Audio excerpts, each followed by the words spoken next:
আমি আজকে তোমাদের কাছে একটা নতুন রেসিপি শেয়ার করব।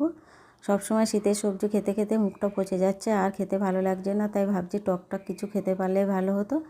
তা পুঁটি মাছটা কেটে ধুয়ে লবণ হলুদ মেখে মাছটা ভাজতে বসিয়ে দিয়েছি। এদিকে বাটা মশলাটা রেডি করে নিয়েছি।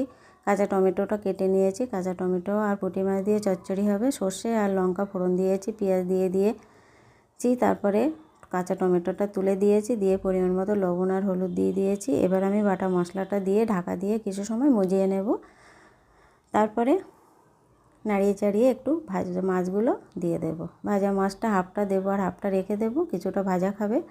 আর মাছগুলো খুব শক্ত শক্ত করেই ভাজতে হবে, নরম থাকলে কিন্তু একদম গুঁড়ো হয়ে যাবে। এবার আমি অল্প একটু স্বাদ মতো মিষ্টি দিয়ে দেব, দিয়ে নাড়িয়ে চাড়িয়ে একটু নামিয়ে নেব। কেমন হলো পুঁটি মাছ দিয়ে আর কাঁচা টমেটো দিয়ে চচ্চড়ি করলাম। শীতের দিনে তো সব সময় সব কিছু খেতে ভালো লাগে, তা আজকে ভাবলাম এই রান্নাটা তোমাদের কাছে শেয়ার করি। আমি প্রায় দিন এই রেসিপিটা করে খাই। আমার পাশের বাড়ির প্রতিবেশী আমার এই রেসিপিটা শিখিয়ে দিয়েছিল, সেখান থেকে আমি বেশিরভাগ রান্না করি আর খুবই ভালো লাগে। পারলে একবার এইভাবে রান্না করে খাবে, সত্যি সত্যি খুবই সুন্দর লাগে গরম ভাতে।